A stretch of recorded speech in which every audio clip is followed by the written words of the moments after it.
ये गांठ बांध ले साधक कि स्वप्न में भी कभी किसी को अपना न मान ले कि ये मेरा प्रिय है, नहीं तो वही तुम्हारे जीवन का घातक चिंतन वाला बन जाएगा, तुम्हारे चिंतन में बाधा पहुंचा देगा।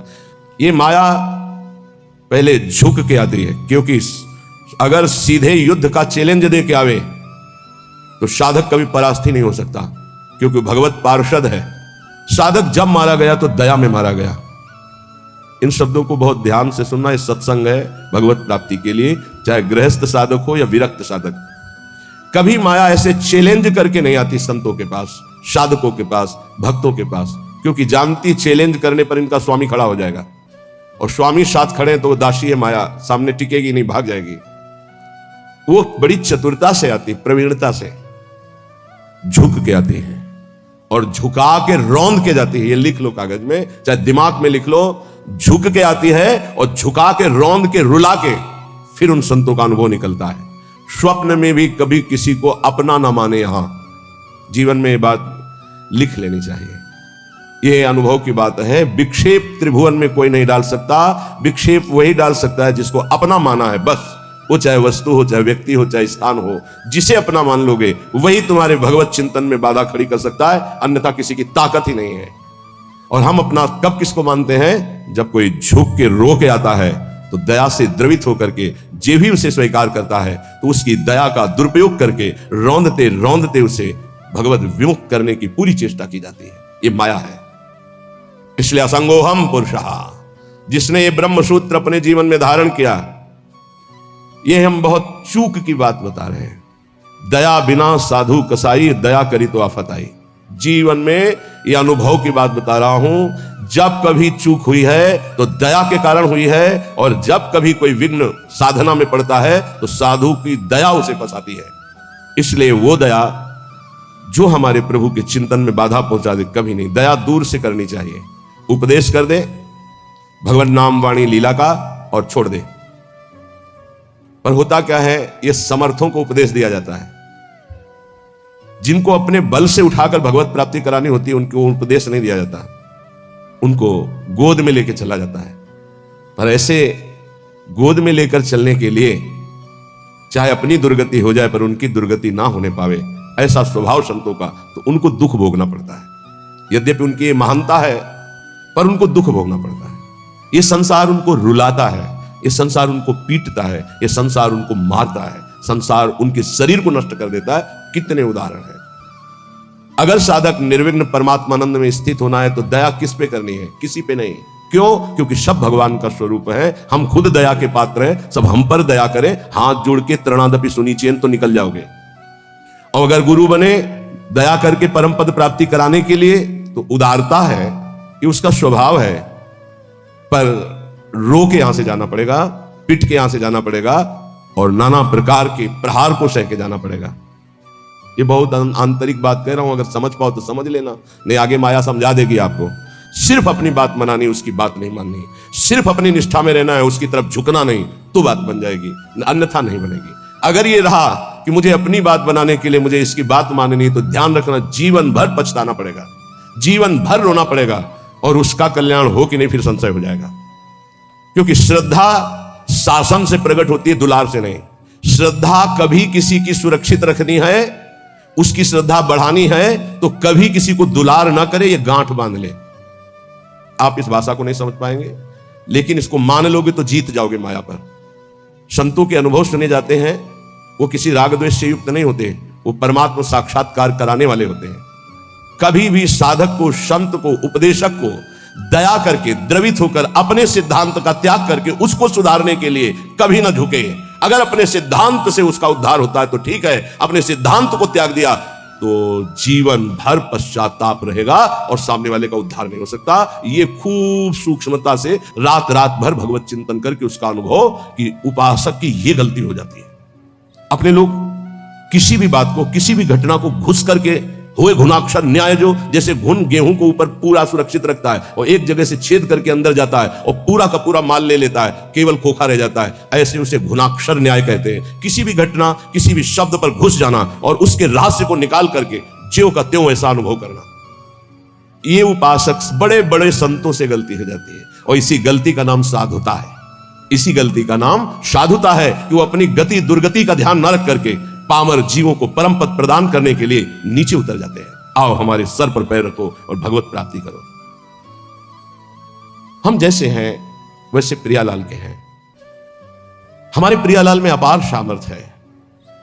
साधक जब तक भगवत साक्षात्कार न कर ले तब तक तटस्थ भूमिका रख के कभी किसी को अपना ना मान ले, नहीं तो भगवत साक्षात्कार में बाधा पड़ जाएगी। तुम जैसे हो वैसे भगवत साक्षात्कार कर सकते हो।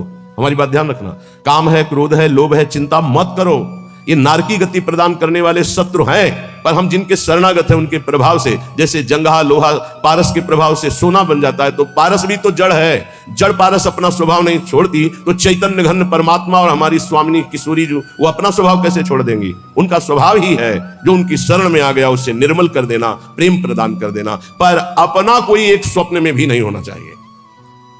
सपने हो और न देखत कोई ऐसा सहयोगी नहीं है जो मुझे प्रियालाल में लीन करने का सहयोग करे। प्रियालाल से दूरी बनाने वाला मित्र तो मिल जाएगा। जब तुम भगवत मार्ग में चलोगे तो रुददपि पितृमात्र बंधु पुत्रादिकम अपहाय सम्यनार्ह दुक्ते ही, तुम्हारे माता पिता तुम्हारे विरुद्ध हो जाएंगे। भगवत मार्ग में चलोगे तो कोई बिरला ही होता है जो अनुकूल हो जाए।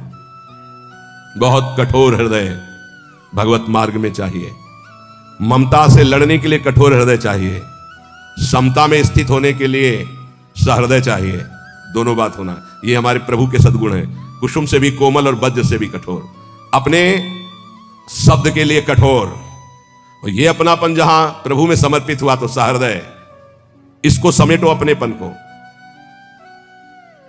रुददपि पितृमात्र, रुददपि यदि वो रो रहे हैं या ऐसी युक्तियां पेश कर रहे हैं, उपासक को चाहिए इस जाल में न फंसे। महाप्रभु चैतन्य देव, बड़े बड़े आद्य गुरु भगवान शंकराचार्य, बड़े बड़े महापुरुषों के जीवन चरित्रों में दे पाया गया कि केवल वही घर में थे, केवल वही। लेकिन प्रभु के विधान को मानकर मंगल में संन्यास धर्म का अवलंबन लेकर छोड़। सची माता ने तो यह भी कहा था कि बेटा पानी की तो बात जाने दो, अगर हम मरना चाहें तो कोई जहर देने वाला नहीं। विष्णु प्रिया तो अभी नवीन बालिका है और मैं वयोवृद्धा हूं, और जानते हो तुम्हारे सिवा कोई है। तो उनका मां श्री कृष्ण मुझे प्रेरित कर रहे हैं, मैं रुक नहीं सकता, आपको अनुमति देना होगा। ऐसे भगवान शंकराचार्य जी ने कहा, मां भगवान शंकर प्रेरणा कर रहे हैं, मुझे संन्यास लेना ही होगा। तो उनका बेटा मेरा तो कोई नहीं है, ना कोई और पुत्र है, ना तेरे पिता है, कोई नहीं है और केवल तू ही है।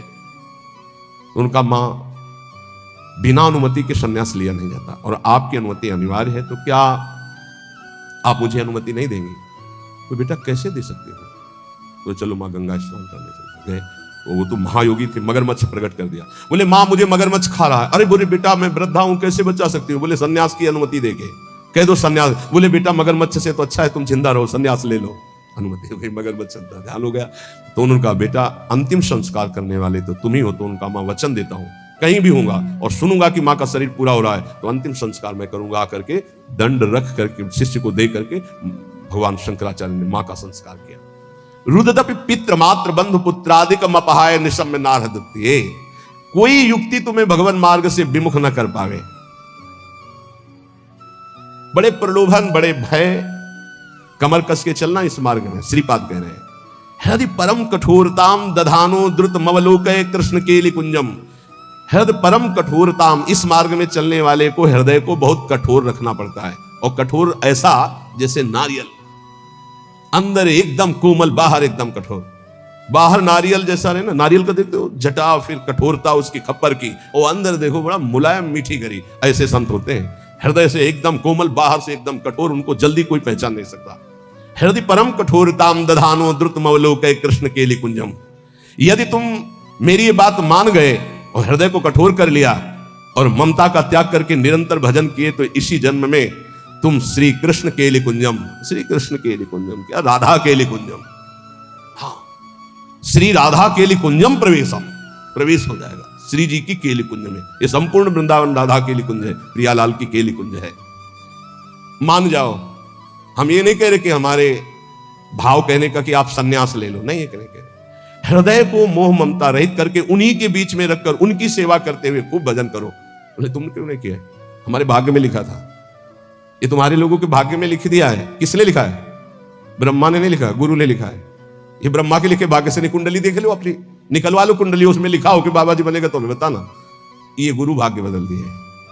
ये संत जन जहां जाते हैं ना, नारद सिख जे सुनहि नर नारी, अवसी भवन तजी होहि भिखार। संतों को भिक्षा देने का मतलब जानते हो? संचित कर्म, क्रियमाण कर्म, सबका नाश और महाभागवत पदवी प्रदान कर देना। जहां संत जाते हैं, जहां संत जूठन गिरती है, जहां संत वचन होते हैं, वहां माया की दाल नहीं गलती। वहां परमात्मा प्राप्ति के लिए उस जूठन से एक न एक पौधा तैयार होता ही रहता है। जहां संतों का चरणामृत गिरा और संतों की जूठन गिरी, वहां एक नया बीज प्रकट होता है। कौन? सो कुल धन्य उमा सुन जगत पूज्य सुपनीत, श्री रघुवीर परायण जे जन उपज विनीत। नाम प्रसंग कहे तो उपदेश जाया, धर्म धन्य सो देश धन्य सो कुल जे जन्म भयो, धन्य सो तात धन्य सो माय, संतत सकल सुनो चितलाय, श्री हरिवंश प्रताप। ए जाना है श्री जी मिल गई तो अनंत जन्मों की बिगड़ी बन गई। जिसे भगवत प्राप्ति होनी होती है उसके लक्षण क्या होते हैं? श्री भगवान सिद्ध पुरुष के लक्षण, और भगवत प्राप्ति जिसको होनी होती है उसके वो आदर्श लक्षण होते हैं। भगवान श्री कृष्णचंद्र जी गीता जी में कह रहे हैं कि हे अर्जुन, यदृच्छालाभ संतुष्टो, ये बहुत सुंदर श्लोक है, जीवन में उतारिएगा। यदृच्छालाभ संतुष्टो द्वंद्वातीतो विमत्सरः, समः सिद्धाव सिद्धौ च कृत्वापि न निबध्यते। यदृच्छालाभ संतुष्टः, हे उपासक, ये सिद्ध महापुरुष के लक्षण है और उपासक को ये धारण करना चाहिए जिसे भगवत प्राप्ति करनी है। यदृच्छालाभ संतुष्टः, हम जो साधना कर रहे हैं, चाहे गृहस्थ धर्म से युक्त होकर, चाहे विरक्त धर्म से युक्त होकर, यदृच्छालाभ संतुष्टो, अब भगवान की इच्छा से सुख दुखे समय कृत्वा लाभालाभ हो जया जय हो, जय हो या पराजय, लाभ हो या हानि, सुख हो या दुख, संतुष्टाय इनके इनवा, मुझे संतुष्ट रहना, प्रसन्न रहना है, सुख और दुख में, लाभ और हानि में, जय और पराजय में। यह हमारी साधना की कसौटी है। साधना में पराजित हो गया और शांत है, यही तो साधुता है। यदृच्छा लाभ संतुष्टो, हम फल प्राप्ति का उद्देश्य रख करके अगर साधना करेंगे तो हम विक्षेप को प्राप्त हो जाएंगे। ध्यान देना, हमको समता पर ध्यान देना है, यह है साधना का फल, और इस पर ध्यान प्राय नहीं। समता का क्या मतलब? हार और जीत में समान, लाभ और हानि में समान, सुख और दुख में समान। ये भगवान के वचन है। सुख दुखे समय कृत्वा लाभा लाभो जया जय। चित्त विक्षेप में या आनंद में समान, परिस्थिति बिगड़ी हुई या सही समान, कोई साथ दे रहा है या नहीं समान, साधना का फल मिल रहा है या नहीं समान। अरे 20 साल हो गए अभी वही काम करो तो लोग, समान वृत्ति, विक्षेप नहीं, शांत। यदृच्छा लाभ संतुष्टो द्वंद्वातीतो विमत्सरः, बहुत अमृत में। हम साधना करें, अनुकूलता मिले या प्रतिकूलता, लाभ मिले या हानि, मान मिले या अपमान, स्तुति मिले या निंदा, विकार है या निर्विकार, पर हमारी स्थिति में फर्क नहीं पड़ेगा, हमारी निष्ठा पे फर्क नहीं पड़ेगा, हमारी श्रद्धा पे फर्क नहीं पड़ेगा। यदृच्छा लाभ संतुष्टो, ए पकड़ो पकड़ो इस बात को, अभी आनंदित रहोगे। हमें मतलब है नहीं अपने हृदय से, क्यों नहीं मतलब है? हमने दे दिया ना प्रभु को। बोले हमारा मन शांत नहीं था, तुमने दिया क्या? यार किस तरह झूठे दानी हो। शरणागति तो यही से होती, तनुवांग मनोभिरमलई सोहम तविवासिता, शरीर मन वाणी कर्म प्राण सब कुछ प्रभु को समर्पित, मैं सहित। अब हमारा क्या, ये तो हरि का है, प्रियाजू का है। फिर सुन लो, योगी सांगोपांग साधना करता है, साधना में कायरता नहीं है, लेकिन फल में अनुकूलता हो या प्रतिकूलता, लाभ मिले या हानि, मान मिले या अपमान, स्तुति हो या निंदा, जो कुछ भी हो उस समय अंतःकरण में सम रहना, यह साधना की उत्तम अवस्था है। असंतोष पैदा ना होने पावे, ये तो हुई विरक्त साधक या भगवत भक्त की। अगर गृहस्थ में है तो जैसे उत्तम व्यापार करता है, व्यापार में घाटा हो जाए या लाभ हो जाए तो भूले नहीं, घाटा हो जाए तो प्रभु को भूले नहीं, समान भाव। फिर हम प्रयास करेंगे। अंतःकरण बिगड़ना नहीं चाहिए, श्रद्धा नहीं बिगड़नी चाहिए। हर एक परिस्थिति में तुम्हारा अंतःकरण अपनी आराधना में लगा रहना चाहिए, तो उसके हृदय में जो फल होगा उसका नाम होगा समता, जो भगवत प्राप्ति का स्वरूप है। ऐसा नहीं कि लाभ का और हानि का उसे ज्ञान नहीं होता, होता है, पर उसको दुख नहीं होता। किसको? जो भगवत आश्रित भजन करने वाला होता है। लाभ होने पर अभिमान नहीं होगा, हानि होने पर दुख नहीं होगी, जय होने पर फूलेगा नहीं, पराजय होने पर निराश नहीं होगा।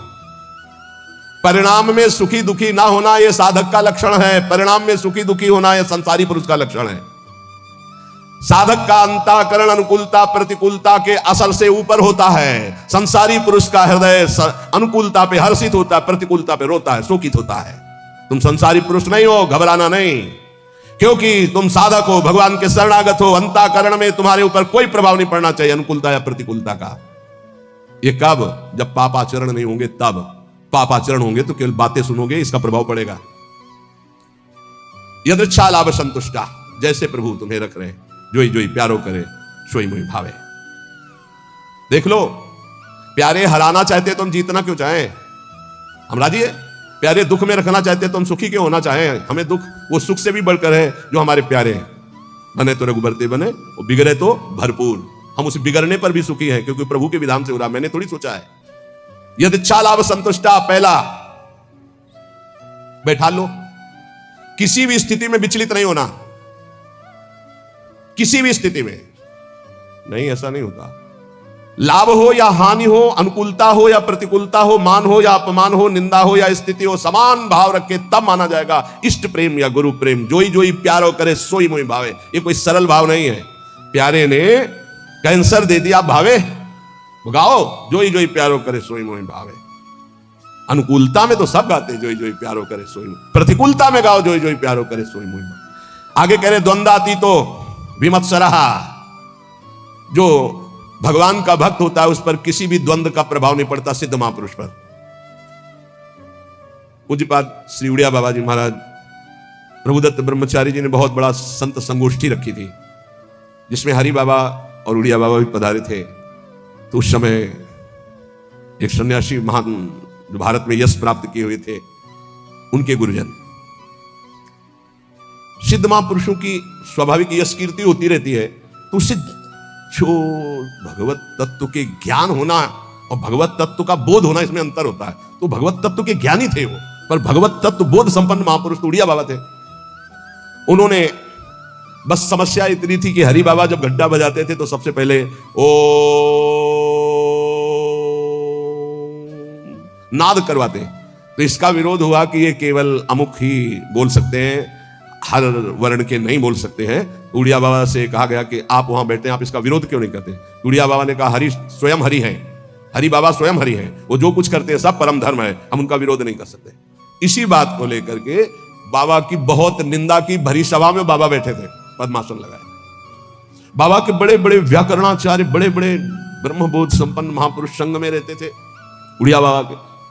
वो खड़े हो गए बड़े ज्ञानी जन और कहा कि बाबा उसकी तरफ देख के, बाबा ने सबको बैठा दिया और बैठे रहे आधा घंटे। खूब वो माइक मिल गया था तो खूब फराटेदार श्लोक और बार बार उड़िया बाबा का नाम ले लेकर उड़िया बाबा की निंदा। और कोई निंदा के चांस नहीं थे इसी व्यवहार को। सन्यासी होकर के ऐसा विरोध नहीं करते, ऐसा ऐसा ऐसा। बाबा जब संपन्न हो गई निंदा तो उठे और अपनी कुटिया में आ गए। सब शिष्य जन जो और मित्र जन जितने थे सब, बाबा आपने रोक क्यों दिया उनके, तो हम मुख बंद कर देते, ऐसी नहीं। बोले देखो यही सत्संग सुना तुमने, यही आज तक हमारे संघ का फल रहा कि तुम उनका मुख बंद कर। देखो वो जो निंदा कर रहे हैं सही कर रहे हैं। शरीर धर्म को लेकर के अगर निंदा कर रहे हैं तो बहुत सही बोल रहे हैं, और आत्मस्वरूप को लेकर कह रहे हैं तो जो वो आत्मा है वही आत्मा है, अभेद है, वो अपने आप की अपनी निंदा कर रहे हैं, तो हमें क्या परेशानी है? क्योंकि आत्म तत्व तो एक है। और शरीर की निंदा तो शास्त्र करते हैं, हम करते हैं, वो भी कर रहे हैं, क्या परेशानी है? कोई समझता, कोई क्षोभ नहीं निंदा का। द्वंद्वाती तो ये तो सिद्ध पुरुष के लक्षण होते, साधक को ऐसा ही होना चाहिए। अगर हमारी कोई निंदा करता है तो हमको बिल्कुल ऐसे रहना है जैसे कोई हमारी प्रशंसा करे तो हम कैसे रहते हैं। प्रशंसा में हम तटस्थ रहते हैं, हृदय में हर्ष नहीं होने देते। तो निंदा में हमें तटस्थ रहना, हृदय में शोक नहीं होने देना। ये द्वंद्व है, निंदा और स्तुति। ऐसे ही मान अपमान में, ऐसे ही अनुकूलता प्रतिकूलता में, ऐसे ही सुख दुख आदि में, तो ऐसे ही जन्म मृत्यु में आप द्वंद्वातीत अवस्था को प्राप्त हो जाएंगे। ना आपको मृत्यु का भय होगा ना जन्म का भय होगा, क्योंकि आप जीवन मुक्त हो जाएंगे। भक्त द्वंद्वातीत होता है। और विमत्सरा, ये बहुत बड़ा दोष है, ये दोष बहुत बड़ा है। इसे कहते हैं ईर्ष्या। मत्सरति, मेरे से आगे निकला। ईर्ष्या बहुत बहुत बुरी है। ये बहुत बड़ी जगह से होती है। छोटे मोटे को तो समझ में नहीं आती कि मेरे अंदर ईर्ष्या है, बड़े बड़े में ईर्ष्या होती है। जब अपने से अधिक किसी की प्रशंसा या सुख देखकर जलन जो होती है उसे कहते हैं मत्सरता, ईर्ष्या। अगर ईर्ष्या का किंचित मात्र भाव है तो चाहे जितना इष्ट कृपा करे, गुरु कृपा करे, वो जलेगा, कुछ उस पर फर्क नहीं पड़ेगा। बहुत विचित्र है ये ईर्ष्या। विमत्सरहा, मत्सरता रहित होना चाहिए साधक को। सिद्ध पुरुष में ईर्ष्या नहीं होती। ईर्ष्या इतना दोष सूक्ष्म है। कंचन तजना सहज है, सहज तिया का नेव, मान बड़ाई ईर्ष्या दुर्लभ तजनाए। दुर्लभ है जो कंचन कामनी पर विजय प्राप्त किए हुए, वो भी ईर्ष्या पर। बहुत विचित्र है, बहुत विचित्र। किसी की भी बड़ाई सुनकर उनकी निंदा करना शुरू कर देना, ये ईर्ष्या करवाती है। हाँ हाँ सब ठीक है भैया, ऐसे ऐसे ऐसे ऐसे निंदा कर देना। हृदय में उनके प्रति जलन होना। थोड़ी भी ईर्ष्या यदि हृदय में है तो भगवत प्राप्ति या भगवत प्रेम नहीं होने देगी। इसको मिटा दो। जिसके प्रति ईर्ष्या, उसके चरण वंदना करो, उसको हाथ जोड़ो, उसको और प्यार करो, जिससे ईर्ष्या तुम्हारे हृदय में उसके प्रति ना होने पावे। ये अपनी कोशिश से होगा, दूसरे की कृपा से नहीं। आप ये मत समझे इसमें। ये ईर्ष्या सबसे बड़ा सूक्ष्म दोष है, और ये बड़े बड़े साधकों और संतों में भी जागृत हो जाए यदि सावधान न रहे तो ये बहुत बड़ा दोष। इसीलिए लिखा कंचन तजना सहज है, सहज तिया का ने, मान बड़ाई ईर्ष्या दुर्लभ तजनाए। ईर्ष्या से बहुत बड़ी हानि हो जाती है, बहुत बड़ा अपराध बन जाता है। इसमें निंदा आदि दोष, बहुत गलती हो जाती है, बहुत बड़ी गलती हो। इष्ट छूट जाएंगे, गुरु छूट जाएंगे, ईर्ष्या नहीं छूटेगी। मतलब बहुत ही ये सूक्ष्म विषय ईर्ष्या। मत्सरत, मेरे से आगे निकला जा रहा है। ये ईर्ष्या बहुत मत्सर, विमत्सरहा, भक्त विमत्सर होता है। चाहे जितना आपस में प्रेम हो, ईर्ष्या जागृत हो जाए तो एकता, मित्रता, भाव, श्रद्धा सब नष्ट कर देगी। चाहे जितना प्रेम, ईर्ष्या जागृत हो जाए तो बहुत दूरी बना देती है ईर्ष्या। वैर और भिन्नता ये पैदा करना इसका काम है। भिन्नता, दूरी बना देना और दुश्मनी पैदा कर देना, ये ईर्ष्या का काम है। साधक इस दोष से बचे। बड़ा भयानक दोष है ईर्ष्या। ये बहुत जल्दी हो जाता है। छोटों में तो कम होता है, बड़ों में ज्यादा होता है। छोटों में छोटे स्तर से होता है, एक दो व्यक्ति। ईर्ष्या बड़ों में बहुत जोर की होती है। सुना है हमने, शब्द सुने, तो उससे लगा कि ये ईर्ष्या बहुत जोर की होती है। किसी की भी बड़ाई हो, फौरन निंदा। ये हमने सुना है, फौरन निंदा शुरू। हाँ ये तो ठीक है, पर लगा के उड़ गए, निंदा शुरू कर दी। ईर्ष्या बहुत विचित्र है।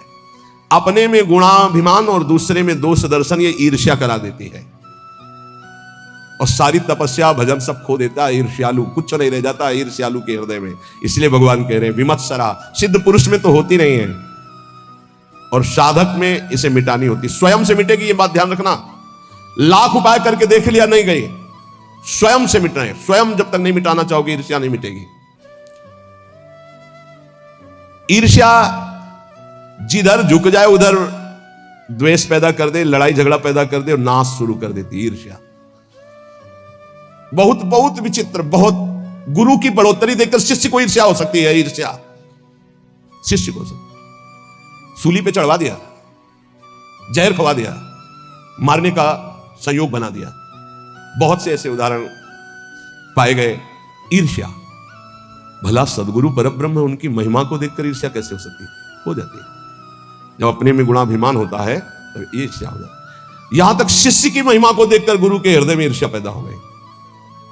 ऐसा भी, जबकि शिष्य तो अपना पुत्र, अगर उसकी महिमा बढ़ती है तो गर्व का विषय होता है कि हमारा ही तो बेटा है, हमारा ही तो वैभव है ये। ऐसा नहीं। जहर खिलाने की चेष्टा की गई शिष्य को। वो चरित्र में, रामानुजाचार्य जी के चरित्र में पढ़ के देख लीजिए। ईर्ष्या बड़े स्तर में प्रकट हो जाती है। अगर ब्रह्म बोध नहीं, भगवत प्रेम की प्राप्ति नहीं, तो ये प्रकट हो जाएगा, ईर्ष्या प्रकट हो जाएगी।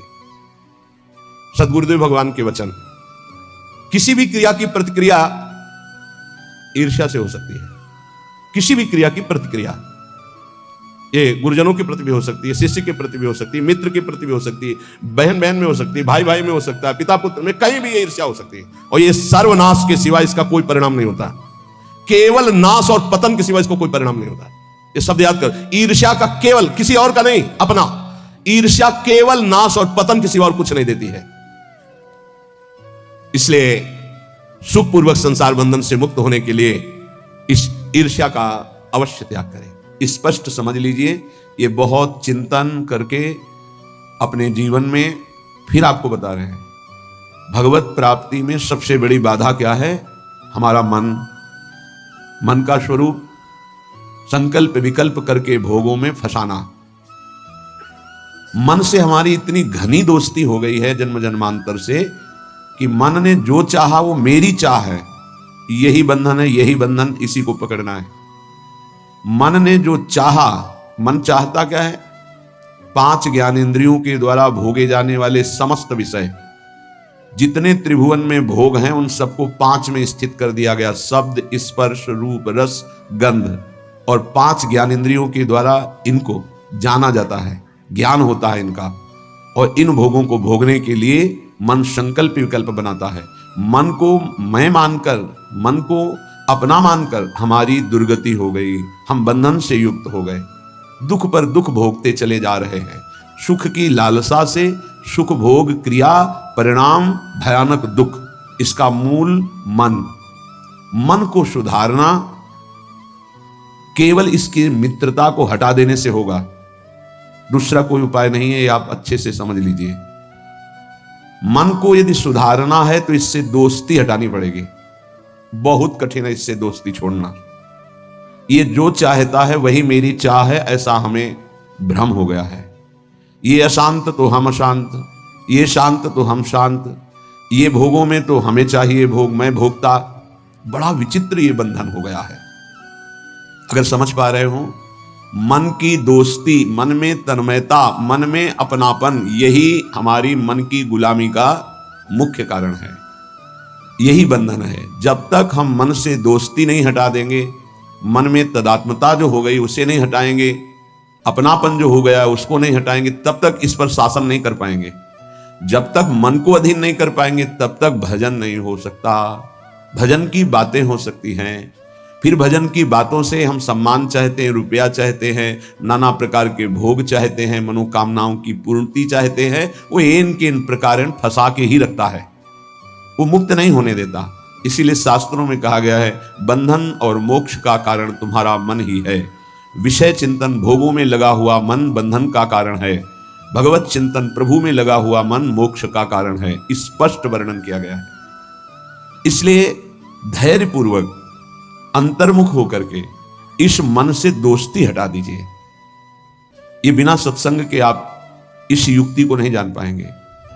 आप इंद्रियां नहीं हैं, आप मन नहीं हैं, आप शरीर नहीं हैं, आप प्राण नहीं हैं, आप भगवान के अंश हैं, ये प्रकृति के अंश हैं, आप परमात्मा के अंश हैं। अपने को भूलकर इनकी अधीनता स्वीकार करके हमारी ये दुर्गति हो गई कि हम तुच्छ विषयों के अधीन हो गए। ऐसा लगता है यदि मन हमारा साथ नहीं देगा तो हम तो किसी काम के नहीं रह गए। अगर हम भोग नहीं भोगेंगे तो हमारा जीवन ही क्या रह गया। ये भ्रम बैठ गया है।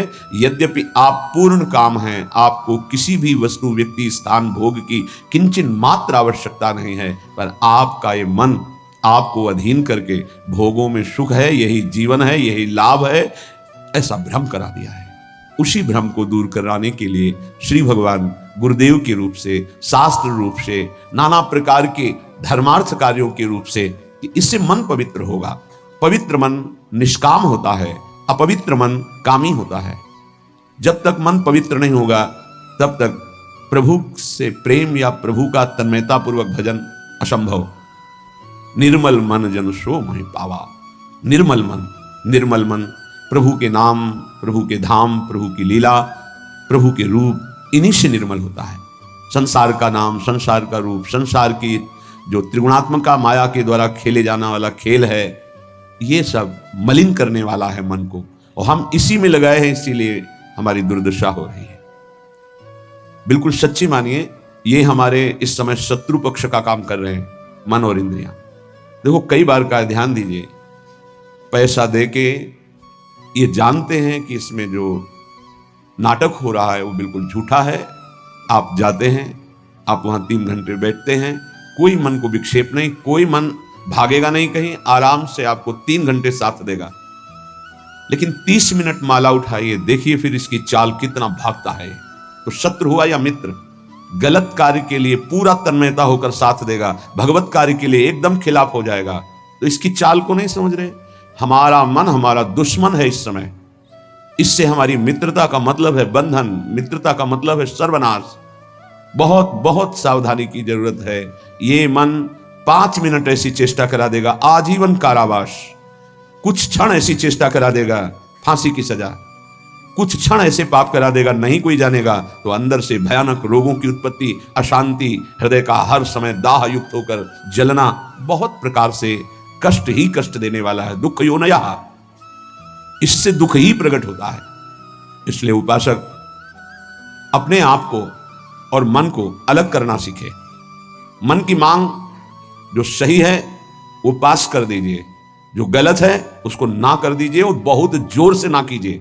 नहीं नहीं नहीं, 1000 बार वो आपके सामने पेश करेगा, बड़ा सुख मिलेगा, नहीं। पर हम अंदर से कहीं ना कहीं टूट चुके हैं, हार चुके हैं, तो हमें लगता है कि यदि हम मन का साथ नहीं देंगे तो हाँ, ये हमको जलाएगा, ये हमको परेशान करेगा, और वो मैं सह नहीं सकता। इसी से हम मुक्त नहीं हो पा रहे, इसी से हम परमानंद में नहीं डूब पा रहे। यही कमजोरी है, इसको अच्छे से समझिएगा। मन से एक बार युद्ध करना पड़ेगा। यदि इतना सत्संग के द्वारा हम विवेक प्राप्त कर लें कि ये मैं नहीं हूं मन, ये मेरा नहीं है मन, प्रकृति का अंश है, बस फिर तो आप लड़ सकते हैं। और जब मेरा मन, तो आपकी सामर्थ्य नहीं कि ना बोल सकें। जबान से ना बोलेंगे, कदम वहीं चलेंगे जिधर मन ले जाएगा। ये बड़ा सूक्ष्म विषय, इसको समझ लीजिए। सब का सब पूरा अध्यात्म इसी बात पर टिका हुआ है। अगर मन निर्मल तो भगवत साक्षात्कार, मन निर्मल तो स्वरूप स्थित, मन मलिन तो दुर्गति। सारी साधना का फल मन को शांत कर लेना, निर्मल कर लेना, मन को अपने शासन में ले आना। पर ये तभी होगा जब इससे दोस्ती हटाएं। यहां दोस्ती क्या, मन की मांग मतलब मेरी मांग, मेरी मांग मतलब अब पूर्ण ही होना चाहिए, कुछ भी हो। इसी से पापाचरण बनते हैं और मन मलिन हो जाता है, हम और मन के अधीन हो जाते हैं। वो हमें और ऐसी स्थिति ले आता है कि मेरे से कहां भजन साधन, और पूरा जीवन व्यर्थ हो जाता है। श्रीपाद प्रबोधानंद जी महाराज कहते हैं, जागर्ति दुंदभिरवः परमोत्र राधा वृंदावने वनो इति प्रकटः पुराणे तस्या विधेयमसमूर्ध महानुराग मूर्तेस् तदंगनमपोहे हरिं क्व पश्ये। हे भाई, मेरी बात सुनो और जाग जाओ। ये मोह निद्रा में तुम सो करके अपने जीवन को नष्ट कर रहे हो। क्या सोना है? ये मेरी पत्नी, मेरा पुत्र, मेरा मकान, मेरी संपत्ति, और इतना एकत्रित कर लिया है, अब और आगे इतना एकत्रित करूंगा, ये भोग लिया है, आगे ये भोग लूंगा, ऐसा ऐसा। ये स्वप्न चल रहा है। मोह निशा सब सोवनिहारा, देखें स्वप्न अनेक प्रकारा। अब इस स्वप्न में इतना लंबा स्वप्न है कि हम ये जान ही नहीं पा रहे हैं कि हमको यहां से जाना है, कुछ नहीं ले जाना है। हम आए किस लिए हैं, कर क्या रहे हैं, करना क्या है, इसका समाधान ही नहीं हो पाया। बस चलता जा रहा है। दूसरे को दाह संस्कार करके सौकाता है, समझाता है दूसरों को, खुद नहीं समझता कि यही दशा मेरे शरीर की होने वाली है। फिर इसके बाद कोई नवीन शरीर मिलेगा जिसमें हम साधना नहीं कर सकते, जिसमें हम बंधन से मुक्त नहीं हो सकते। इसलिए जागो, प्रभु की प्राप्ति ही जगना है। जहां तुम्हारे हृदय में भाव आया कि मुझे इस जन्म में भगवत साक्षात्कार करना है, जीवन मुक्त होना है, जगना प्रारंभ हो गया। अगर ये चाह नहीं आई तो सो रहा है, चाहे कोई भी हो। 18 पुराण कंठस्थ हो, चारों वेद कंठस्थ हो, लेकिन लक्ष्य भगवत प्राप्ति नहीं है तो सोया हुआ है। जगा हुआ पुरुष वही माना जाता है। मोह का नाश होकर ज्ञान का प्रादुर्भाव हो जाना। होय विवेक मोह भ्रम भागा, तब सब विषय विलास विरागा। जगा हुआ पुरुष जिसके हृदय में बात आ गई है, मुझे स्वरूप स्थित होना है, भगवत प्रेम प्राप्त करना है, भगवान से मिलना है, पक्का इस जन्म में मिलना है भगवान से, ये बात आ गई, वो जगा हुआ पुरुष है। तो ये बात जान लो कि भगवान कहां मिलेंगे।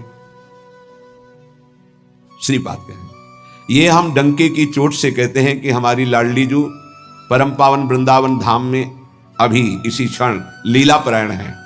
राधा वृंदावने वन इति प्रकटः पुराणे।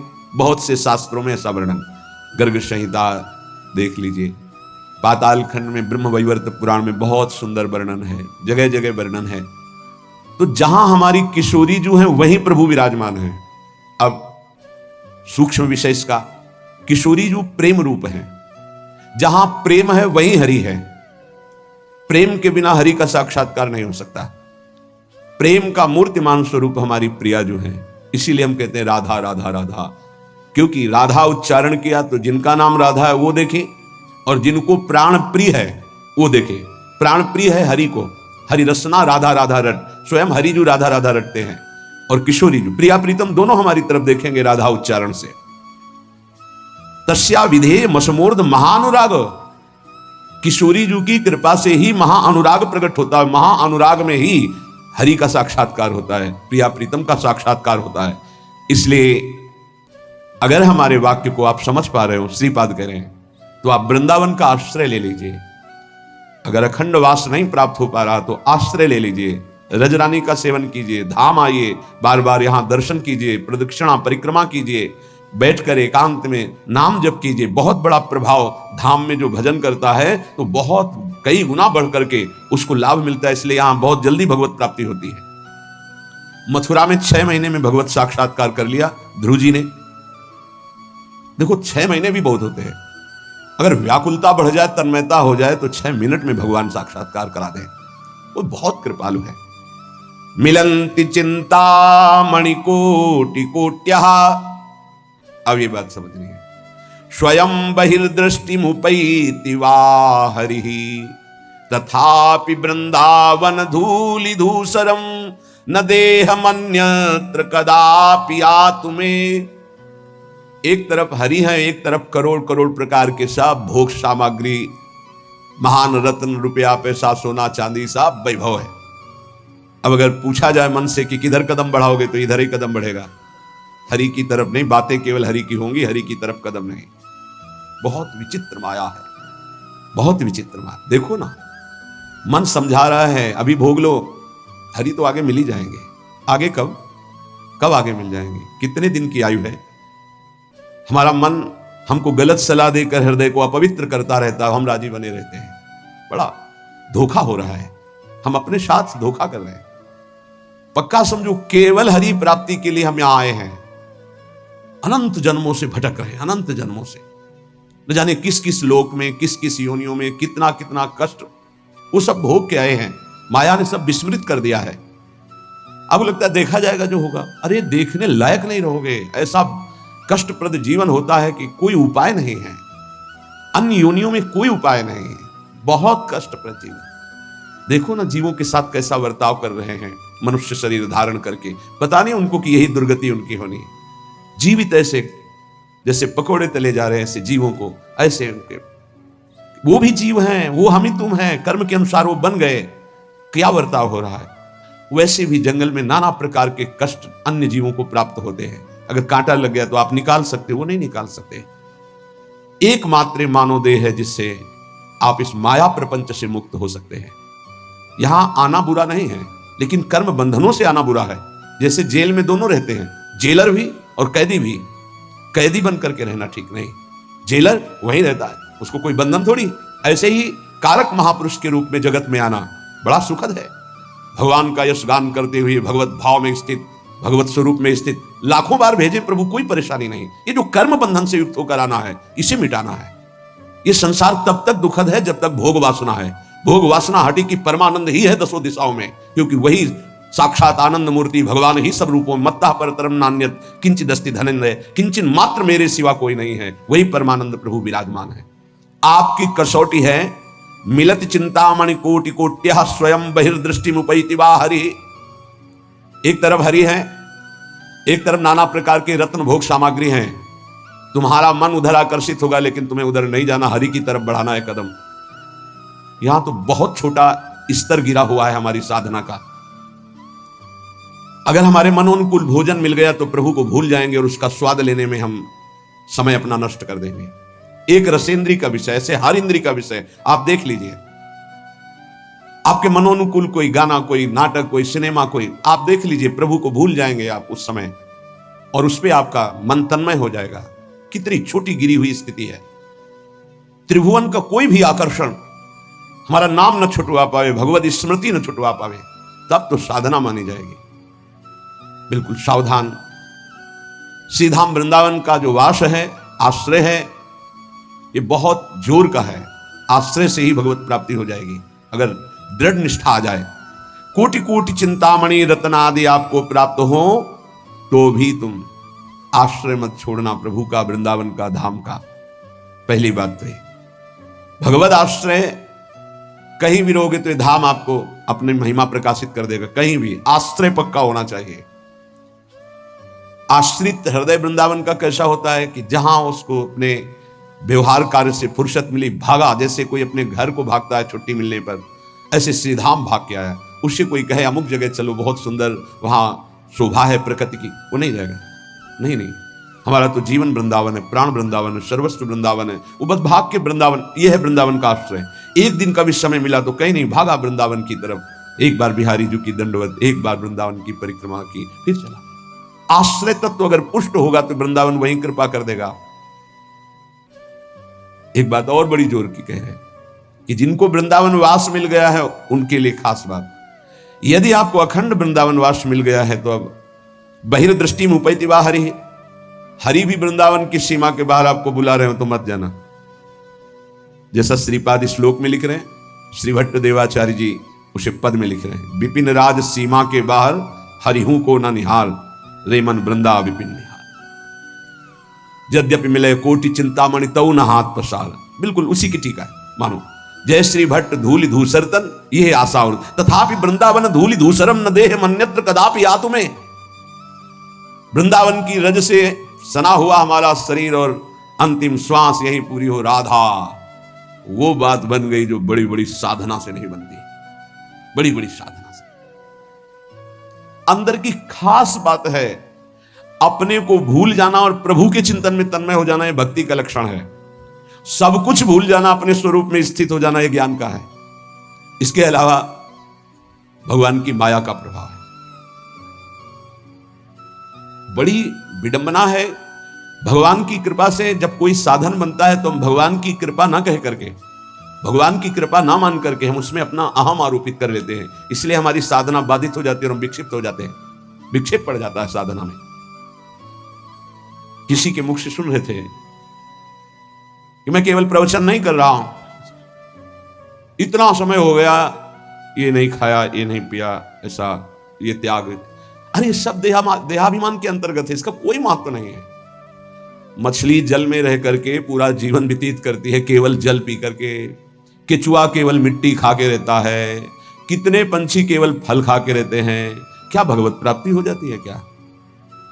ये साधन देह विस्मृत करने के लिए है कि जो कुछ मिला थोड़ा डाल दिया, बस नाम चिंतन, भगवत चिंतन। चिंतन इस बात का कि एक एक दिन हम प्लस जोड़ रहे हैं कि ये नहीं खाया, ये नहीं पिया, ये नहीं त्याग, ये तो प्राकृतिक क्रिया है, इसका कोई महत्व है क्या?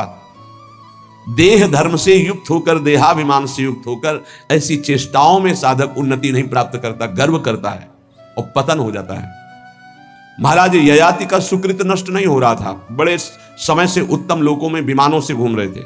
देवराज इंद्र ने एक बार उनको बुलाया, महाराज आपने कौन सा सुकृत किया कि आपके दिव्य लोक सुरक्षित हैं, अर्थात आपका पतन नहीं हो रहा, आपके पुण्य नष्ट नहीं हो रहे। तो सभा में जब ऐसा पूछा तो अहम उदित हो गया। महाभारत में भगवान व्यासदेव जी वर्णन करते हैं। उन्होंने कहा ना कोई ऐसा हुआ है, ना है, ना आगे होगा। जैसा मैंने दान किया, तप किया, सुकृत किए, बस ऐसा निकलना था कि सारे सुकृत भस्म हो गए। देवराज इंद्र ने कहा विश्व के समस्त ऋषियों का, महात्माओं का, धर्मात्माओं का आपने अपमान कर दिया, आप भ्रष्ट हो जाए। उसी समय सर के बल नीचे ऐसे मृत्युलोक की तरफ आने लगे। तब उन्होंने आर्त भाव से कहा गलती हो गई हमसे, हमारी अंतिम प्रार्थना, जा तो रहा हूं नीचे के लोक में लेकिन महात्माओं के बीच में गिरूं।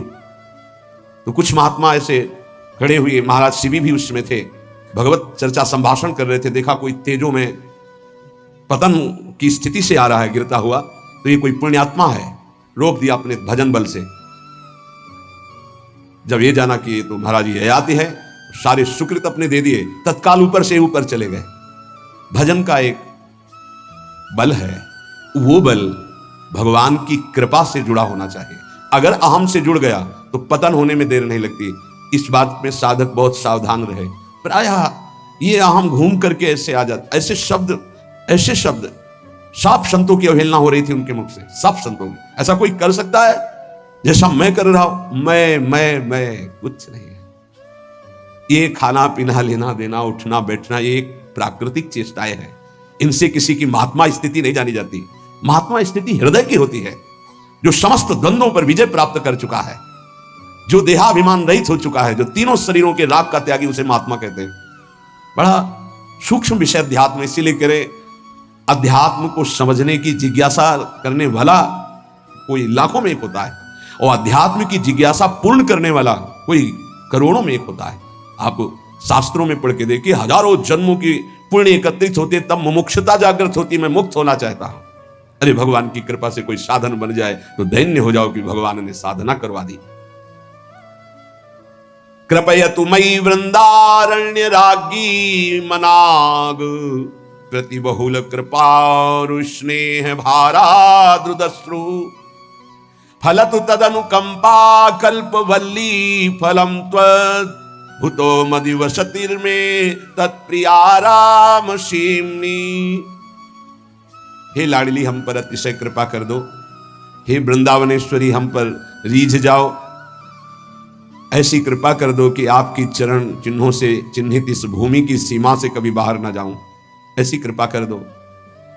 हे करुणामयी कल्पलता स्वरूप, कल्पलता कल्पतरु, जो इच्छा करो वो प्राप्त। मेरी इच्छा यही है, ये इच्छा मेरी फलीभूत हो जाए कि मैं कभी वृंदावन की सीमा से बाहर न जाऊं। हे लाडली, यदि बाहर जाऊं तो आपका भरोसा केवल रहे हृदय में। आपके भरोसे से ही हम संसार प्रपंच के खेलों में फंसेंगे नहीं। महारानी जू, हे प्रियाजू, आप करुणामयी हम पर ऐसी कृपा कर दो कि पहली बात तो वृंदावन की सीमा के बाहर न जाऊं। दूसरी बात, अगर बाहर सेवार्थ व्यवहार्थ, तो हे लाडली, आपके चरणों का दृढ़ भरोसा रहे। अगर श्री जी के चरणों का दृढ़ भरोसा है तो पतित नहीं हो सकता उपासक। बाहर और भीतर, संसार में और धाम में, दोनों बात समझ लीजिए। हृदय में और बाहर व्यवहार में, धाम में और संसार में, वही सौभाग्यशाली माना जाएगा जिसका चिंतन प्रभु से हो रहा है। जो प्रभु के चिंतन में जुड़ा हुआ है वही महान सौभाग्यशाली है। धाम की एक असीम कृपा है, पर आप धाम में रहकर प्रिया प्रीतम का चिंतन नहीं करते, मनमानी पापाचरण करते हो, तो पुनः यही जन्म होगा, लेकिन दंड मिलेगा। ऐसा नहीं कि आप धाम वास कर रहे हैं, मनमानी आचरण कर रहे हैं तो आपको विमान आएगा, नहीं, आपको यही दंड मिलेगा। बहुत विविध प्रकार के दंड हैं। यहां भूत भी बनते हैं, हजारों वर्ष तक भटकना होता है, जब तक कोई सिद्ध महापुरुष नहीं मिल जाएगा तब तक उद्धार नहीं होता। पर रहेंगे धाम में, भूतेश्वर भगवान जो मथुरा में विराजमान, उनके शासन में रहेंगे। यहां भी विविध योनियों की प्राप्ति हो जाएगी, बड़ा कष्ट में जीवन रहेगा। इसलिए मानव देह मिला है, कोई अपराध न बने, निरंतर भगवत चिंतन हो। और अगर ये बात आश्रय लेकर बाहर भी हो रही तो आपको दिव्य वृंदावन धाम की प्राप्ति होगी। आपको लगता है यहां कोई साथ देने वाला है? अगर आप भगवत मार्ग के पथिक हैं, अभी आपको लगता है आपका कोई है, तो अभी बहुत बड़ा भ्रम है। पूरा का पूरा परिवार जा रहा है, 1 मिनट में रोड में नष्ट हो गया। काल है, किस समय, कहां, कैसे, 1 सेकंड का पता नहीं है। कैसे चैन से नींद आ जाती है तुम्हें? ये जो दुर्वासना के नाश की कृपा है, ये आपकी दिनचर्या है, ये सैकड़ों दुर्वासनाओं को भस्म कर देगी। तुमने खिलवाड़ समझ रखा है? चाहे गृहस्थ हो या विरक्त हो, तुम्हें जो दिनचर्या मिली है, ये दुर्वासनाओं का नाश करने के लिए श्री कृष्ण ने कृपा करके दी है गुरुजनों के द्वारा। इसको खिलवाड़ न समझो। प्रभु का प्रिय, गुरु का प्रिय वही होता है जो दिनचर्या में मिनट भर विलंब नहीं करता। ये गुरु कृपा है कि आपको डांट लगती है, आपको वचन सुनने को मिलते हैं, आप उसको स्वीकार कीजिए। ये मन की, ये दुर्वासना की वृत्ति को हटाइए। सुविधा भोगी बनने वाला कभी सच्चिदानंद का साक्षात्कार नहीं कर सकता। जानबूझ करके सुविधाओं का त्याग होता है, सुविधाओं में रहते हुए, और परमात्मा प्राप्ति की विकलता प्रकट की जाती है। समझ में नहीं? राग द्वेष की वृत्तियां, शरीर विलासिता की वृत्तियां, खाने पीने की वृत्तियां, सुख भोगने की वृत्तियां कितने दिन चलेंगी? मरना है, मरोगे। ये शरीर नाशवान, आज नहीं तो कल मरोगे। प्रार्थना मान लीजिए। तपलोक और महालोक, जनलोक में सब सिद्ध जन निवास कर रहे हैं, जो सृष्टि में प्रकट होते हैं और सृष्टि के बाद लय होते हैं।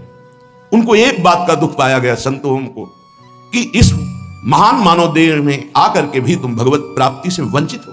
तुम्हें नींद कैसी ऐसी आ जाती है कि तुम्हारा भजन, तुम्हारी दिनचर्या, तुम्हारा साधन पथ रुक रहा है और तुम्हें चैन से सोना आ रहा है। तुम उपासक हो। ये जीवन हमारा प्रभु के लिए, अगर नहीं समझ पा रहे हो तो आखिरी बात समझ लो, कोई समझाने वाला तुम्हें नहीं है, कोई समझाने वाला नहीं। सिर्फ तुम्हें बर्बाद करने वाला मिल सकता है, समझा कर उठाने वाला हरि या हरि का पार्षद मिल सकता है, और नहीं मिल सकता। तुमसे मित्रता करके तुम्हारी वासनाओं को बढ़ाकर तुम्हारे चित्त को विक्षेप में भर देना, ये संसार के हर व्यक्ति वस्तु स्थान का प्रभाव है। तुम्हार सेवक असुरारी दो ही केवल बचा सकते हैं, भगवान और भगवान के भक्त। उनकी हर चेष्टा तुम्हारे चित्त को भगवदाकार बनाने के लिए है। कृष्ण कृपा का सीधा फल है साधु संग। हरिराम व्यास जी, गोस्वामी तुलसीदास जी, बड़े बड़े महापुरुष कहते कोई फर्क नहीं। कैसे मनुष्य शरीर को तुमने प्राप्त करके नाश करने की ठान ली है कि हम जो मन आएगा सो करेंगे। यहां बैठने मात्र से भगवत प्राप्ति है। क्यों? यहां खास बात, श्रीधाम वृंदावन यमुना का पावन पुलिन, और कोई मिनट ऐसा नहीं जहां यहां भगवत चर्चा ना हो रही हो, भगवत गुणगान ना हो रहा हो, भगवत नाम कीर्तन ना हो रहा हो। नाम कीर्तन चलता है, वाणी कीर्तन चलता है, गुण कीर्तन चलता है। दूसरी बात, हमारी दृष्टि रहती है, हमारी प्रियाजू की दृष्टि रहती है कि ये जन विराजमान है, एक दिनचर्या है, एक समय है। माकृष्य शर्वतीदम शुभलेन कृष्ण, हे कृष्ण मेरी इन दुर्वासनाओं को नष्ट कर दो। फिर प्रार्थना करता हूं सब उपासक उपासिकाओं से, गृहस्थ विरक्तों से, यदि आप हमारी श्री जी से जुड़े हैं तो आज्ञा पर ध्यान दीजिए। अगर आज्ञा पर ध्यान नहीं देते तो माया तुम पर ध्यान रख देगी, और उसके ध्यान रखने का मतलब है बैठे बैठे जलोगे, जैसे अंगार पर जला जाता है ऐसे जलोगे। दुर्वासना तुम्हें जला देगी, तुम्हें पता नहीं है। जब अपनी जीवनी शक्ति प्रभु की तरफ लगती है तो हरि गुरु को शीतलता प्राप्त होती है, वो प्रसन्न होते हैं। जब अपनापन करके तुम्हारी जीवनी शक्ति व्यर्थ नष्ट होती है तब जलन होती है उस अपनेपन के कारण कि तुम समझ नहीं पा रहे हो। ये आज का अभ्यास तुम्हारे लिए कल काल बन जाएगा। गलत अभ्यास तुम्हारे लिए कल ये प्रमाद बन जाएगा। प्रमाद ही मृत्यु है, शास्त्रों में वर्णन है। जो अप्रमादी है, प्रमाद रहित है, वही भगवत तत्व को, जो भगवत तत्व को प्राप्त कर लेता वही निर्विकार स्थिति में परमानंद में डूबता है। मानो हम लड़खड़ा रहे हैं लेकिन चल रहे हैं अपने रास्ते पे, रास्ता ही नहीं। उपासक को इस बात पर सदैव सावधान रहना पड़ेगा। अगर हम अपनी इच्छाओं का मर्दन नहीं कर सके, अपने गुरु की आज्ञा पर नहीं चल सके, अपने शास्त्र आज्ञा पर नहीं चल सके, तो मुझे लगता है कि आगे चल करके आपका जीवन बड़ा संकटपूर्ण रहेगा। संकटपूर्ण, ये विकार आपको रौंद देंगे। इसीलिए विचलित होते हैं कि आप लोग इतने बलवान बनिए कि आक्रमण कब हो जाए, कहां किस वासना का, आप उससे लड़ना जाने। आपके अंदर युक्तियां होनी चाहिए। आप हमारे भगवत पार्षद हैं, श्री जी के जन हैं, आपके अंदर युक्ति होनी चाहिए। गुरु की प्रगट उपस्थिति में युक्तियों की, कलाओं की आपके अंदर वृत्तियां जानी चाहिए कि कभी किसी विकार का आक्रमण हो तो कैसे बचा जाता है, कैसे हमारे को इस माया पर विजय प्राप्त करना है, कैसे विषम परिस्थितियों में अपने चित्त को डूबने ना पाए बचाया जाए। यह संतों से सीखा जाता है। कैसी पार्थिव दृष्टि है कि शरीर सुख के लिए सोना जागना खाना पीना बस यही हम सुख मानते हैं। नहीं भाई, ये सुख तो बहुत जन्म भोग लिए। इस जन्म में एक नियत समय रखिए, एक अल्पाहार की सीमा रखिए, एक भोजन का समय रखिए, एक अपनी दिनचर्या का समय होना चाहिए। ये नहीं आज मनाया 2 बजे पा लिया, फिर मनाया 5 बजे पा लिया, मनाया 3 बजे से 8 बजे रात्रि तक सो रहे, 8 बजे से 4 बजे तक जग रहे। ऐसी दिनचर्या नहीं होती, कभी ऐसी नहीं। दिन बाई चांस कभी कोई सेवा में समय लग गया हो, बात अलग है। ऐसी दिनचर्या नहीं होती। पक्का मानिए, आपका हित इसी में है कि जो दिनचर्या दी जाए उसका पालन कीजिए। हमारा सत्संग तभी लाभ देगा आपको, हमारा एकांतिक वचन तभी लाभ देगा आपको जब हमारी आप आज्ञा पर चलेंगे। जैसी दिनचर्या बना दी है, ये दिनचर्या जानते हो, बड़े बड़े सिद्ध महापुरुष इसी से हुए, दिनचर्या से। 1 मिनट का अंतराय कभी जीवन में नहीं पड़ने दिया अपनी दिनचर्या, वही परिपक्व अवस्था। 12 वर्ष एक दिनचर्या कर लीजिए, आप देखिए आपका क्या स्वभाव बनता है। यहां 20-20 वर्ष 25-25 वर्ष व्यतीत हो जा रहे हैं, कोई दिव्यता नहीं आ रही। कारण क्या है? खो रहे हैं, जीवन को खो रहे हैं। बिल्कुल, कई बार हम चिल्ला चिल्ला कर कहते हैं कि आप समझिए, ये जो दिनचर्या है ये भगवान का स्वरूप है। जो गुरु प्रदत्त दिनचर्या है वही तुम्हें ब्रह्मबोध कराएगी, वही भगवत प्रेम कराएगी। नहीं, ये वासना बहुत बलवान है, पता नहीं चलता कि हम निर्वासनिक हो गए कि वासना युक्त है। एक योगी जी आए थे महान, वो अभी गए हैं तप के लिए, जहां बर्फ के भगवान का स्वरूप, हाँ अमरनाथ शायद ऐसे हो गए। वो बोल रहे थे कि क्या है कि इतनी साधना पर भी वासना, क्या ये प्रारब्ध है? प्रारब्ध से वासना भोग उपस्थित कर सकती, क्रिया नहीं। क्रिया उपासक स्वयं छूट दे करके करता है। कोई भी भोग सामग्री प्रारब्ध से, विश्व की भोग सामग्री आ सकती है पूर्व प्रारब्ध से, लेकिन उसका संयोग आपके अविवेक और विवेक के ऊपर टिका हुआ है। अविवेकी हो तो संयोग करोगे, विवेकी हो तो बचा लो, नहीं तो प्रारब्ध भोगते भोगते पशुता आ जाएगी, दैवी संपत्ति नहीं आएगी। प्रारब्ध का आना हो सकता है, लेकिन प्रारब्ध हमको उस भोग में लिप्त कर दे, यह अज्ञान हो सकता है। ये प्रारब्ध नहीं है कि आप मनमानी आचरण करते रहे, आप मनमानी कितना दुलार किया जाएगा, कब तक दुलार किया जाएगा। भगवान इतना दुलार करके मानव देह दिए, कहते भगवान कहां है, कैसी विचित्र भगवान की माया है। गोस्वामी श्री तुलसीदास जी महाराज कहते हैं, तू तो पछितई है मन में जी हाथ। अभी समय है, समय है। सबसे बड़ा पछतावा क्या, भगवान का साक्षात्कार नहीं हुआ और शरीर छूट रहा है। ऐसे साक्षात्कार होगा, केवल भगवदाकार वृत्ति से भगवत साक्षात्कार होता है, उसी के लिए सारा प्रयास है। सबसे बड़ा डर क्या, प्रभु का नाम न छूट जाए, सबसे बड़ा डर। जिसने इस बात को समझ लिया वो जीत गया। सबसे बड़ा पछतावा क्या, बिना प्रभु से मिले जा रहे हैं, यहां से मृत्युलेख से बिना भगवत साक्षात्कार किए जा रहे हैं, बड़ा पछतावा। सबसे बड़ी भयंकर डरावनी बात है कि प्रभु को भूल गए। का हनुमंत विपत्ति प्रभु सोई, ये दो बातें कभी जीवन में चिंतन किया इनका। एक सेकंड के लिए भगवत विस्मरण भी बर्दाश्त नहीं। सबसे बड़ी हानि, सबसे बड़ी विपत्ति, सबसे बड़ा भय भगवत विस्मरण हो जाना। और बड़ा पछतावा कि जा रहे हैं लेकिन प्रभु से आंख नहीं मिला पाए, जीवन व्यर्थ चला गया। सबसे बड़ा मन पचितई है अवसर बीते, दुर्लभ देह पाए हरिपद भज करम वचन अरु जीते। ए सुत बनितादि जान स्वार्थ रत ना करुणे सबीते, अंत ही तो ही तजेंगे पामर तू न तजय बहिते। जानते भी नहीं हो कि पुत्र कौन बनाए, पुत्री कौन बनाए, पत्नी कौन बनाए, पति कौन बनाए। ये बस 40 50 60 वर्ष का संयोग, इसके बाद कितना है 40 50 60 वर्ष। ब्रह्मलोक में एक सुई लेकर कमल के दल को छेद दो, यहां 1 वर्ष हो गया। अगर 60 बार वहां से छेद दिया तो पूरा जीवन चला गया। कितना समय है। ऐसे ब्रह्मा भी जिससे भयभीत रहते हो, काल चक्र भगवान का है। ऐसे भगवान की प्राप्ति नहीं की तो भटकते रहोगे अनंत योनियों में। तो तू पछितई है मन में जी हाथ, ये प्रक्रिया होती है, पूरा जीवन व्यर्थ चला गया। भयो है सुगम तो को अमर अगम तन, समुझी धोकत खोवत अकाथ। तो तू पछितई है मन में जी हाथ, सुख साधन हरि विमुख वृथा, जैसे श्रम फल घृत हित मथे पाथ। यह विचारी तजी कुपथ कुसंगति, चलि सुपंथ मिली भले साथ। तो तू पछितई है मन में जी हाथ। ऐ मन, तू पछताएगा बाद में, हाथ मसलेगा तेरे, कुछ कब्जे में नहीं आएगा, हाथ में नहीं आएगा। तुझे देवताओं को लिए भी दुर्लभ मानव देह मिली। भयो है सुगम तो को अमर अगम तन, अमर कहते देवताओं को, देवताओं से भी श्रेष्ठ तेरे को मानव देह मिली। समुझ धोकत खोवत अकाथ, और ये मानव देह मिली थी भगवत प्राप्ति के लिए। क्या समझ करके तूने भगवत विमुख जीवन व्यतीत करने का निश्चय कर लिया? क्या तुझे मिलेगा? कौन सा कार्य तेरा बन जाएगा? रोज आयु क्षीण हो रही है, लोग जन्मदिन मना रहे हैं, आज बर्थडे, तुम्हें पता नहीं 365 दिन मिट्टी में मिल गए। अगली श्वास है कि नहीं है, कोई भरोसा नहीं। न नाम कीर्तन, न भजन, न भगवत चिंतन, और 1 वर्ष व्यतीत हो गए, न भगवत साक्षात्कार हुआ। तो हमें तो लगता है 1 वर्ष व्यतीत होने के बाद भगवान नाम कीर्तन करके, भगवत प्रार्थना करके रोना चाहिए कि नाथ 1 वर्ष गए, अगला वर्ष हमारा आपके दर्शन योग्य हो जाए, आपके चिंतन योग्य हो जाए। तू तनिक भी चिंता नहीं कर रहा, व्यर्थ क्यों अपने जीवन को बर्बाद कर रहा है? जहां नाम जप नहीं है, भगवत समर्पण कर्म नहीं है, आज्ञा का पालन नहीं है, तो खिलवाड़ आप अपने जीवन से स्वयं कर रहे हैं। सुख साधन ये बहुत बड़ा साप है। हमारी बात समझ में नहीं आएगी, लेकिन आपसे प्रार्थना करते हैं, जो साधक सुख सुविधा से भजन करना चाहता है वो भूल जाए कि वो भजन करेगा, भगवत प्राप्ति करेगा। दुख और असुविधा भगवत प्राप्ति के मार्ग पर ऊपर चढ़ाती है।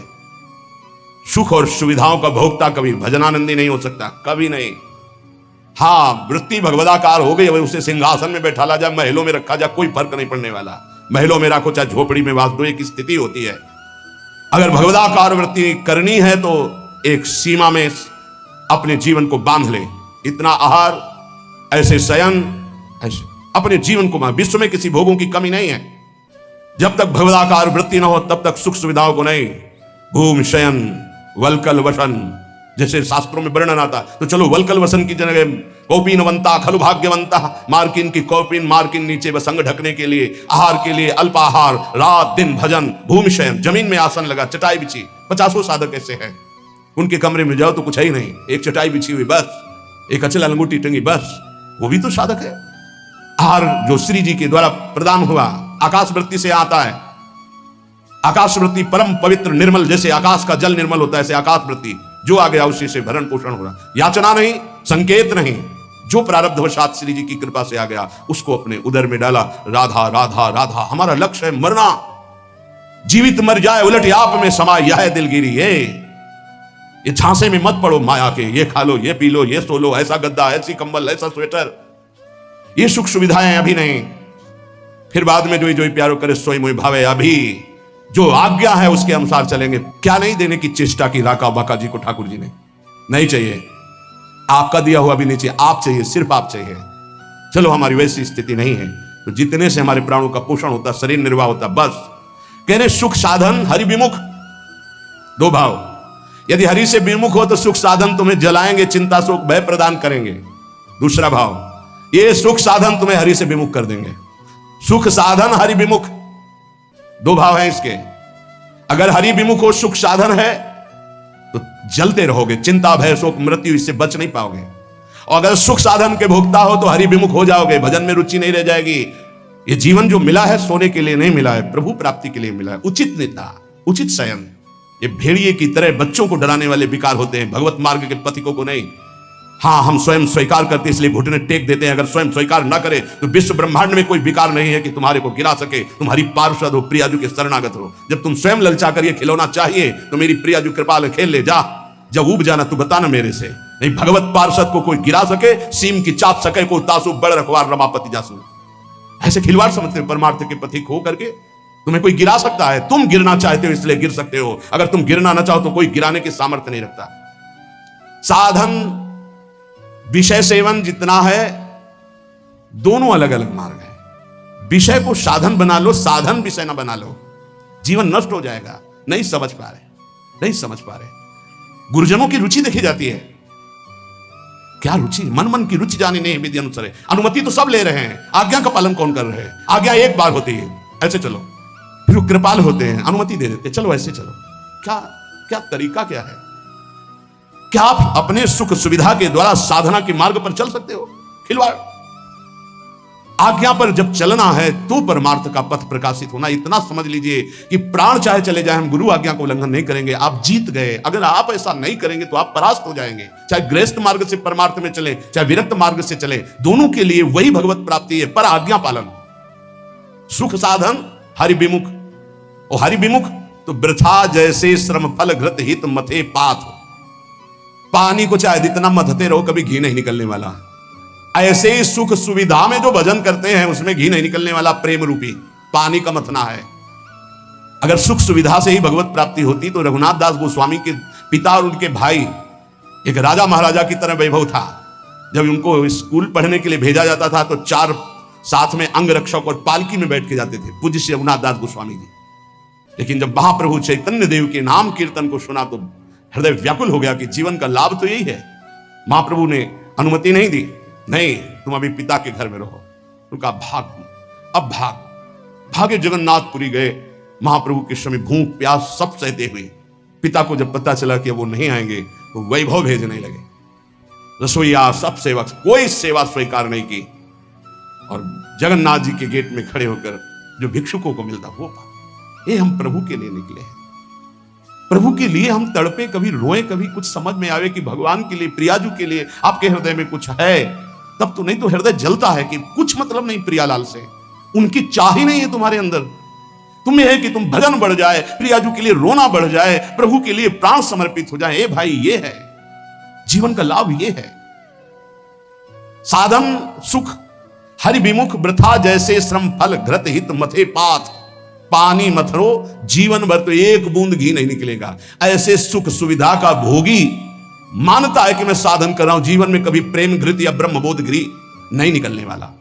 यह विचारी तज कुपथ कुसंगति, चली सुपंथ मिली भले साथ। ऐसा विचार करके ये सुख सुविधा का भोग करना कुपंथ का मार्ग है, ये कुसंगति है। मन हमारा जिसमें राजी हो जाएगा तो हमें ठीक नहीं, हमें राजी नहीं करना। ये जब राजी नहीं होगा भोगों में, तब प्रभु की तरफ बढ़ेगा, तब ये चिल्ला चिल्ला कर रोएगा, नाथ अब स्वीकार कर लो, मेरा कोई नहीं, मैं कुछ भी नहीं, अब स्वीकार कर लो प्रभु।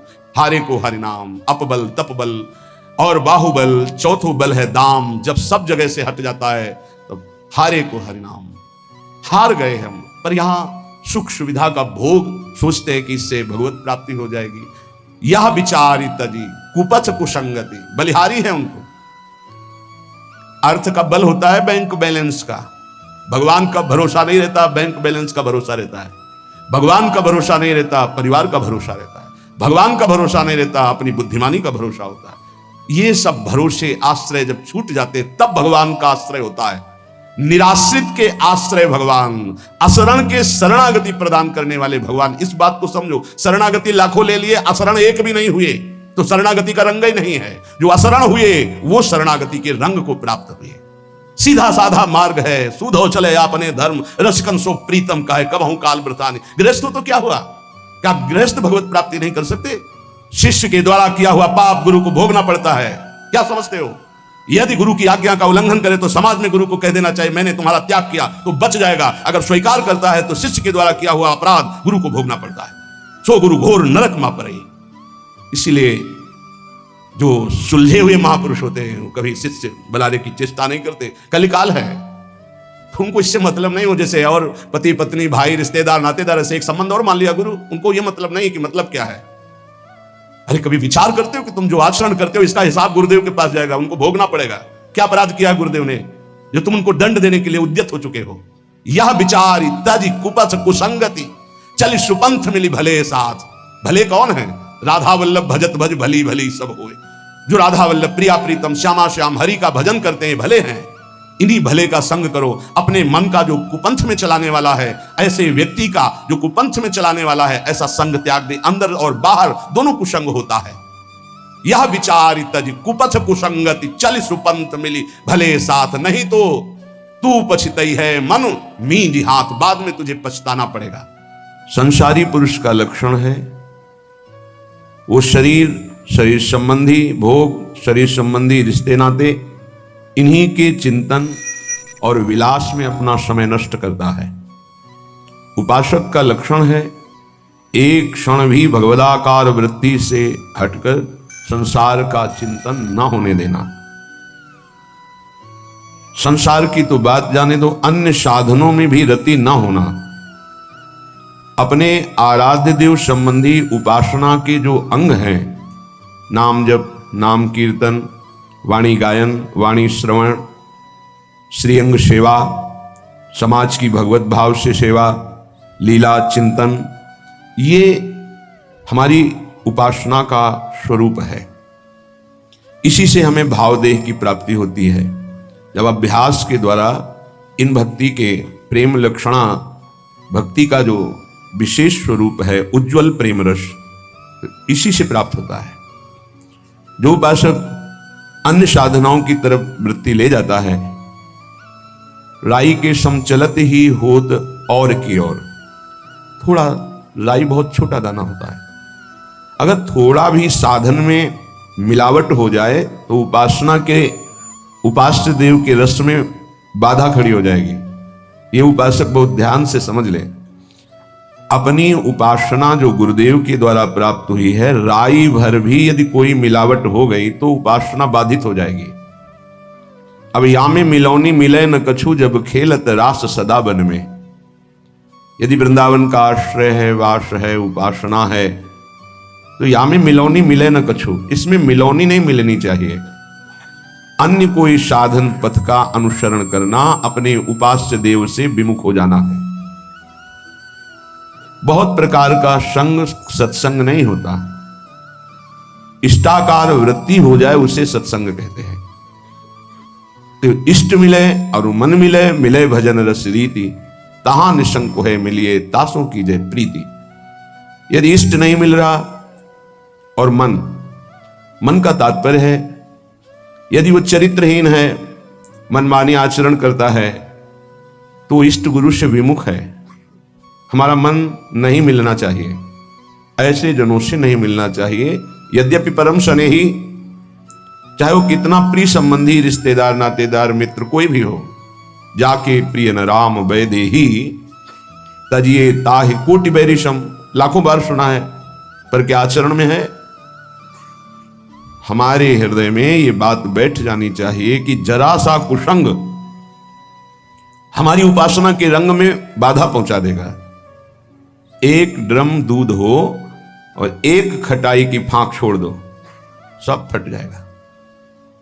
उपासना दुग्ध जैसी निर्मल, पौष्टिक, स्वादिष्ट, पवित्र, स्वरूप बोध कराने वाली, जरा सा कुसंग हो जाए फट जाएगी, उपासना की वृत्ति हट जाएगी, जो भाव का स्वरूप बन रहा था वो फट जाएगा।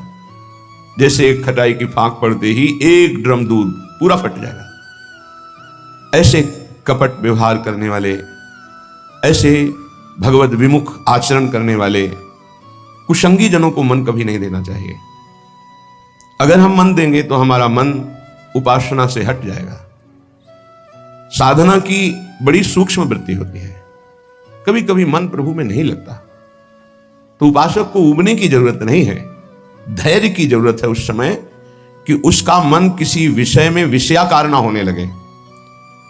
किसी व्यक्ति के संग की लालसा हो जाए कि अब भजन में मन नहीं लगता, चलो उसके पास बैठते हैं, तो वो गुण दोष से युक्त अंतःकरण वाला गुण दोष का वर्णन करके हमारे हृदय में राग द्वेष की वृत्ति को पुष्ट करेगा। कोई रागात्मक बात करेगा या द्वेषात्मक बात करेगा। इसलिए गाहे न दूजी चाल, अगर हमारा भजन नहीं हो रहा तो हमको शांत गंभीर रहना है। कोई ऐसा कुसंग न हो जाए वृत्ति का, व्यक्ति का, कि ये भजन ना होने की वृत्ति लंबी खिंच जाए। अगर आप गंभीर रहे, धैर्यवान रहे तो भजन चल पड़ेगा। कभी थोड़ा भजन होता है, कभी बहुत भजन में मन लगता है, पर धैर्य नहीं छोड़ना चाहिए। दूसरी बात स्वीकार नहीं करनी चाहिए उपासक को। कोई ऐसा नहीं है जो हमारी वृत्ति को बदल सके। यदि नाम चल रहा है, अगर नाम भी नहीं चल रहा तो हमें धैर्यपूर्वक उस समय, भले सो जाए, एकांत हो जाए, उस समय काट लेना चाहिए। उस समय वृत्ति आई है। और चतुर उपासक तो जबरदस्ती वाणी गायन शुरू कर दिया, सत्संग शुरू कर दिया, जिससे हमारा चिंतन बदल जाए, पर कुसंग नहीं। मन नहीं लग रहा तो चलो अमुक व्यक्ति के पास बैठकर प्रपंच करते हैं, बातचीत करते हैं, वो राग द्वेष की वृत्ति भर देगा। बिल्कुल हटना चाहिए उपासक को। हृदय की बात कह रहा हूं, आज हाथ जोड़ के प्यार से, शासन से, हर तरह से आपको भगवान प्रेरित करके निकाल रहे हैं। इस दलदल से निकल चलो। आपको अगर दलदल ही प्रिय है प्रपंच का, तो देख लेना एक समय आएगा कोई समझाने वाला नहीं होगा और तुम्हारी समझ नहीं होगी और तुम्हारा जीवन बहुत दूर प्रभु से होगा। विश्वास करो हमारी बात को। अभी अवसर है, निकल चलो। अभी तुम्हें हरि गुरु की बातें अच्छी नहीं लगती, अभी तुम्हें हरि गुरु का प्यार नहीं समझ में आ रहा, तुम्हें ऐसा लगता है कोई हमारे शरीर का प्यार करे तो वो हमारा प्यारा, इंद्रियों का दुलार करे सो हमारा प्यारा, हमारे मन के अनुकूल चलने वाला मिले तो सच्ची मानिए सारी बातें हरि से पूर्ण होती है। अगर कोई तुम्हें प्यार करता है, हाँ, तो नाटक करता है प्यार का, वो तुम्हारा शोषण करना चाहता है इसलिए प्यार करता है। कौन ऐसा हृदय वाला है जो अपने को न्यौछावर करके तुम्हें प्यार करे? वो केवल हरि और हरि गुणगान में मस्त भगवत अनुरागी, दूसरा नहीं। तुम तुम्हार सेवक असुरारी, स्वार्थ रहित जग जुग उपकारी। ये समझ में नहीं। प्यार का मतलब समझा जाता है, वासनाओं का खेल हो तो प्यार, मनोरंजन हो तो प्यार। हरे मन का भंजन करके, वासना का नाश करके उपासना में प्रतिष्ठित हो जाना, इसे प्यार कहते हैं। जो अविनाशी प्रकृति से भोग कर सुखी होना चाहता है, कभी नहीं हो सकता है। शब्द याद कर लो। खाते खाते दांत टूट जाएंगे, देखते देखते आंख फूट जाएगी, शरीर नष्ट हो जाएगा, पर वासनाएं ज्यों की त्यों रहेंगी और बढ़ती चली जाएंगी। ये जो जलन होती है, यही भस्म करती वासनाओं को। सच्चे उपासना के मार्ग में चलने वाले जलन की परवाह नहीं करते, कष्ट की परवाह नहीं करते, वही उस परम पद के अधिकारी होते हैं। कल एक ने प्रश्न किया कि ऐसा कोई मार्ग बताइए जिसमें कोई कष्ट न हो, भगवत प्राप्ति हो जाए। घर बैठ जाओ। ऐसा सृष्टि में लौकिक मार्ग नहीं है तो अलौकिक मार्ग की क्या बात। अगर आपको 500 रुपए चाहिए तो लेबरी करनी पड़ेगी, 8 घंटे मजदूर बनना पड़ेगा और ठेकेदार की बातें सुननी पड़ेगी। कोई भी कार्य करो आप, क्या सहज है, क्या सुखपूर्वक है? लेकिन आप लक्ष्य जब धन रखते हैं तो बड़े से बड़े कष्ट और कटु वचन को सहते हैं। आप जब दुख से निकलने के लिए लक्ष्य बना लिया भगवत प्राप्ति, तो फिर ये मनोरंजन कैसा? यही समझ में नहीं आता। एक आदमी प्यासा होता है, पानी पिला दे, कभी अगर वो दोबारा दिखाई देता है तो नेत्र नम हो जाते हैं कि एक दिन की प्यास इसने बुझाई थी। जन्म जन्म की प्यास बुझाने के लिए नाम मिला, मंत्र मिला, उपासना मिली, उसका कोई महत्व नहीं। ये तुम्हें प्यार नहीं नजर आ रहा? जो कभी संभाषण नहीं करते थे, देखते नहीं थे, तुम्हें अंतर और बाहर दोनों से देख रहे, तुमसे संभाषण कर रहे हैं, ये तुम्हें प्यार नहीं समझ में आ रहा? हमारी तो यही समझ में नहीं आ रहा कि उपासक का लक्ष्य क्या है। अगर लक्ष्य नहीं है तो तुम्हें कोई भी बदल नहीं सकता, और लक्ष्य है तो तुम्हें कोई बदल नहीं सकता। दोनों बातें समझ लो। लक्ष्य नहीं है तो तुम्हें परमार्थी कोई नहीं बना सकता, और लक्ष्य है तो तुमको कोई स्वार्थी नहीं बना सकता। चाहे जितना कुसंग हो जाए, तुम्हारा परिवर्तन नहीं हो सकता, क्योंकि तुम्हारा लक्ष्य है हरि गुरु को प्राप्त करना। उपासक समझिए, एक एक कदम तुमको प्यार मिलता चला जा रहा है। जानते हो, केवल पेट भरने के लिए, शरीर में वस्त्र पहनने के लिए और वास के लिए पूरा जीवन मेहनत करते हैं लोग, तब वो प्राप्त होता है तुम्हें आदर के साथ। ये सब बिना किसी प्रयास के मिल रहा है। किस लिए? तुम भगवान के हो, प्रियालाल के हो। इस बात की तुम्हें इज्जत रखनी है कि तुम प्रभु के दास हो, उसी की सब सुविधा है। अगर दासत्व विषयों का रखोगे तो छल कर रहे हो हमारे प्रभु के साथ। ये छल तुम्हारे हृदय को ताप पहुंचा देगा, ऐसा ताप जो कहीं शांति नहीं मिलेगी। समझ में नहीं आता। मेरे प्रभु उतरते चले जाते हैं, झुकते चले जाते हैं आपको उठाने के लिए। आप ऐठते चले जाते हैं कि आप कुछ हैं, भोगना पड़ेगा आपको आगे। शब्द याद कर लीजिए, आगे आपको प्रतिकूलता ऐसे घेरेगी कि फिर कोई बचाने वाला दिखाई नहीं देगा, आप क्लेशित होंगे। इसलिए सावधान हो जाइए, परिस्थिति को सहना सीखिए। सहत सहत बाढ़े भगति गृह तन गुरु हितगार। जो सहनशील है वही महात्मा होता है, जो सहनशील है वही प्रेम रस का अधिकारी बनता है, जो सहनशील है वही प्रियाजू का कृपा पात्र बनता है। प्रियाजू कृपा पे कृपा करती चली जा रही है, संसार समुद्र से निकाल करके अपने महल में रखकर अद्भुत सुख दे रही। यहां जानते हो भजन का स्वरूप क्या है? रहना ही भजन हो जाता है। पर रह कहां पा रहे हो? यहां तन यहां रह रहा है मन विषयों में, मन नाना प्रकार की कामनाओं की पूर्ति में। क्या वृंदावन वास हो रहा है? ये वनवास है। वृंदारण्ये चर अचर दृक् पश्य वृंदावन श्री। जिह्वे वृंदावन गुणगान कीर्त श्रोत्र गृह्यान। वृंदाटव्या भज परिमल घ्राण गात्र त्वमस्मिन्। वृंदारण्ये लुठत पुलकितम कृष्णो केलिस्थलीसु। यह है भजन वृंदावन का।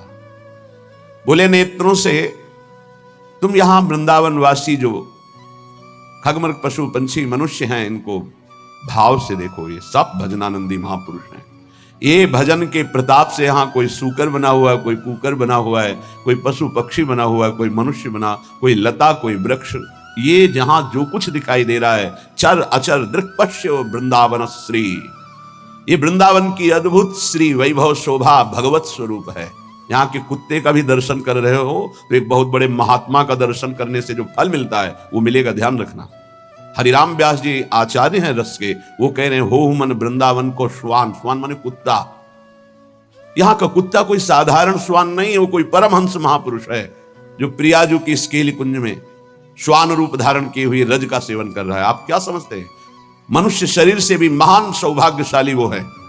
क्यों? तुम तो गद्दे पे सोते होगे, वो रज पे सोता है। तुम रज के बने हुए पात्र में विरक्त होकर पाते हो कि नहीं, श्री भगवान जाने। लेकिन उसको भोजन ही रज में मिलता है और रजयुक्त भोजन पाता है। उच्छिष्ट संतों का मिलता है तुम्हें कि नहीं, लेकिन उसको जरूर मिलता है, क्योंकि प्राय उच्छिष्ट ही डालते हैं। संतों का भंडारा हुआ, दोना पत्तल बाहर फेंक दिए गए, एक एक पत्तल को चाट चाट कर सब संतों की जूठन पा रहा है। कौन है? महाभागवत है वो। यहां के चर अचर को भाव से देखने की कोशिश कीजिए। पशु पक्षी लता वृक्ष मनुष्य, ये सब भगवत स्वरूप है। भजन हो रहा है यहाँ का। आप अगर भाव से दर्शन कर रहे हैं, भजन हो रहा है। अगर भाव का अभाव है तो आपको गलत दर्शन होने लगेगा।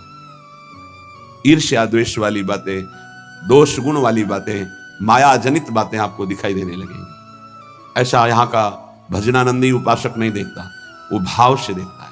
खग मृग पशु पंछी जे या बन के चरण शरण रख लीजिए, ये सब भगवत स्वरूप, सच्ची मानिए सब भगवत स्वरूप है। ऐसे वृंदावन में रहो, अपने नेत्रों से जो भी देख रहे हो ये सब बड़े बड़े भजन करने वाले महापुरुष हैं। जाने कौन सा भजन किस जन्म में बना कि वो इस धाम में आकर के नाली के कीड़ा पशु पक्षी इन रूपों में विराजमान है। श्रीपाद प्रबोधानंद जी कह रहे हैं, बाहर मुझे चतुर्मुख परम वेदों का ज्ञाता ब्रह्मा पद ऐश्वर्य पद नहीं चाहिए, लेकिन वृंदावन में नाली का कीड़ा बना दो मुझे। ये जितने भी आपकी दृष्टि में आ रहे हैं, आपका भारी भजन बन रहा है। यदि भाव से आप देख रहे हैं, मेरे प्रभु के जन है, ये बड़े बड़े भजन करने वाले हैं, चाहे वो कोई बेल हो, कोई वृक्ष हो, ये सब भगवत स्वरूप है। ऐसे तो अपने नेत्रों का भजन करो, ये नेत्रों का भजन है। अब जिह्वे वृंदावन गुणगान, जीभ का भजन है वृंदावन की प्रिया प्रीतम की रूप माधुरी, गुण माधुरी, लीला माधुरी, कुंज निकुंजों की ये जो चर्चा करते हैं, अर्थात श्रीमद चतुरासी जी गाते हैं, 42 लीला गाते हैं, श्रीमद राधा सुधा निधि, केली मालजू, महावाणी जू, ये सब वाणी का भजन हो रहा है, दिव्य भजन, वाणी की सार्थकता हो रही। नाम कीर्तन करते हैं, राधा राधा राधा, वृंदावन वृंदावन वृंदावन, जिह्वे वृंदावन गुणगान, जीव का भजन हो रहा है, खूब गुणगान कर रहे हैं प्रिया प्रीतम का। कीर्तय श्रोत, श्रवणेन्द्री का भजन हो रहा है, खूब नाम कीर्तन सुन रहे हैं, बड़ा सुख मिलता है। जब यहाँ सब उपासक जन जोर से गाते हैं, आवाज पहुंचती, हृदय नाच उठता है। अहो भाग्य कीर्तन करने वाले और सुनने वाले दोनों का। नाम संकीर्तनम यस्य सर्व पाप प्रणाशनम, सारे पापों का नाश हो रहा है जब उच्च स्वर से प्रभु के नाम का कीर्तन कर रहे हैं। कीर्तय श्रोत्र, श्रवणेन्द्री से सुनने मात्र से प्रिया प्रीतम का प्रेम प्राप्त, ये बड़ी सामर्थ्य है कीर्तन में, गुण कीर्तन में जो पद गायन होता है। श्रवण सुनत प्रापक रति राधा पद अम्बुज सुकुमार। आप बैठे हैं यहाँ सभा में और गुण कीर्तन हो रहा तो कृपा की वर्षा हो रही, आप भींज जाओगे। रासमंडल में महाप्रभु हरिवंश चंद्रजू के प्राकट्य उत्सव का 1 महीने पद गायन होता है। हमारी एकांतिक रुचि संन्यास वृत्ति के कारण प्रारंभ में सदगुरुदेव भगवान ने कहा कि आप सभा में क्यों नहीं जाते, तो रुचि नहीं, एकांतिक रुचि रही, अकेला रहना शांत है। वह नहीं, वो सब उसका फल मिल गया है, प्रियाजू के चरणों की शरणागति। तो जाकर के विराजमान होकर के वहां वाणी सुनो ना। वाणी सुनने मात्र से सभा में प्रियाजू की कृपा प्राप्त होती है, बस आगे प्रश्न नहीं हुआ। गुरुदेव के वचन है। अगर सभा है, ऐसे वाणी गायन हो रहा है, आप बैठे हैं, कुछ समझ में नहीं आ रहा, फिर भी आप निष्पाप हो रहे हैं, प्रियालाल की कृपा पात्र बन रहे हैं, ये बात समझनी चाहिए। कीर्तय श्रोत्र, गृह्यान वृंदाटव्या भज परिमल घ्राण गात्र त्वमस्मिन् वृंदारण्ये लुट पुलकितम कृष्ण केल स्थलीषु। तुम श्री वृंदावन के पुष्पों की सुगंध जो प्रियालाल के चरणों में समर्पित है, वृंदावन के पुष्प, ये खास बात है। जो हमारी ब्रजभूमि में प्रकट हुए पुष्प हैं, इनकी समानता करोड़ों रुपए का बाहर से पुष्प लाकर अर्पित करो तो मेरे प्रियालाल को उतना सुख नहीं होगा। यहाँ के हर श्रृंगार का, मोगरा का, गुलाब का, कनेर का या किसी भी का पुष्प, ऐसे मौलश्री का बहुत छोटा पुष्प, बड़ा सुगंधित पुष्प, 3 दिन तक वो प्रियालाल की सेवा में अर्पित किया जा सकता है, उसकी ऐसी महिमा है। उसकी माला बना के या 4 पुष्प रखती है। फिर वो जो घ्राणेन्द्रिय में प्रसादी सूंघा जाता है, जो प्रियालाल के श्रीअंग में इत्र अर्पित किया, वो प्रसादी जो घ्राणेन्द्रिय में, श्री तुलसी जो चरणों में अर्पित की गई, वो घ्राणेन्द्रिय में, हृदय में जाके प्रेम लक्षणा भक्ति प्रकट करती है। गृह्यान वृंदावन भज परिमल घ्राण, वृंदावन, वृंदावन की सुगंधित वस्तुएं बड़ी अनन्यता प्रिया प्रीतम के प्रेम में होती है। पूज्य श्री पंडित रामकृष्ण बाबा जी महाराज बड़े सिद्ध महापुरुष हुए। जैसे आप बाहर से आए हैं और फल अर्पित करें, बाबा स्वीकार नहीं करेंगे। उनके पास कोई भी वस्तु लाने के लिए ब्रजवासी का सहयोग होता था। किसी ब्रजवासी को दिया, वो ब्रजवासी जब जाके देगा, बाबा स्वीकार कर लेंगे। कोई भी वस्तु है ब्रजवासी के हाथ से, दंडोत बाबा, ये लख दो, हम अमुक जगह से आए बाबा, ये भेंट नहीं, हटाइए। ब्रजवासी अगर प्रेम से कुछ भी तो वो स्वीकार करते। एक बहुत धनी मानी आए बाबा की सेवा करनी, बोले बात भी नहीं करना जाके। बहुत वो दैन्य हुए तो बोले अगर सेवा करनी है तो जो अनुगामी शिष्य जन थे उन्होंने कहा कि इन घरों में ब्रजवासियों के बाबा माधुकरी लेने आते हैं, इन घरों में सेवा कर दो, वो बाबा को जब देंगे तो वो स्वीकार कर लेंगे। ये थोड़ी सी वृंदावन की निष्ठा रहनी जिससे हम उस रस को प्राप्त होते हैं। गात्र तमस्मिन वृंदारण्य लुंठ, शरीर का यहां पावन होना कैसे होता है? बोले वृंदावन की रज में लोट गया ये लुंठ। तो पुलकितम कृष्ण केली स्थलेशु, श्रृंगार रस श्री श्यामा श्याम की इस केली भूमि में जो लोट गया, 84 के चक्र से मुक्त हो गया। पहले बहुत ऐसा दर्शन होता था परिक्रमा मार्ग में रज में, ऊपर के वस्त्र बाहरी जन भी आकर उतार कर लौटते थे, दंडवती करते थे। ये दुर्भाग्य है कि सुविधा हो गई इस रोड की, दुर्भाग्य है।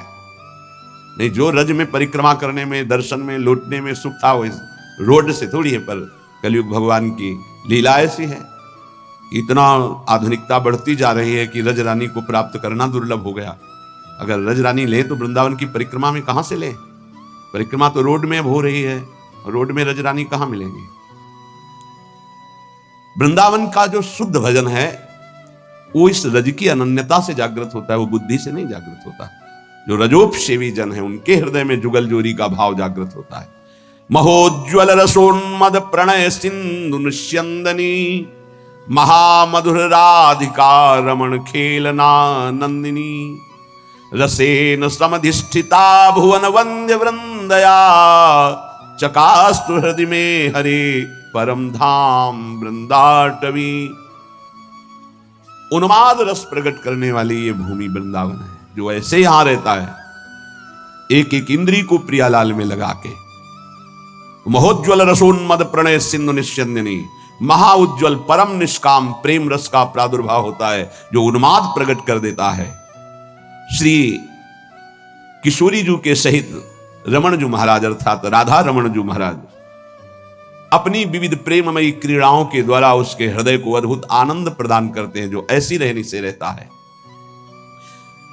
त्रिभुवन वंदनीय हो जाता है जो वृंदावन वासी है। ध्यान दीजिए, त्रिभुवन वंदनीय हो जाता है। कहते हैं कि आप नाम जप करो तो आपकी जिह्वा का रोग ठीक हो जाएगा। हर इंद्री इस समय बीमार है हमारी। नेत्र इंद्री गलत देखना चाहती, श्रवण इंद्री प्रपंच सुनना चाहती, वाक इंद्री प्रपंच की बातें करना चाहती, रस इंद्री सांसारिक भोग भोगना चाहती, जनेन्द्री, हर इंद्री अपवित्र हो गई है। इसको इस रहनी से पावन करो। प्रियालाल को अर्पित किए हुए उच्छिष्ट का सेवन करो, प्रसाद का।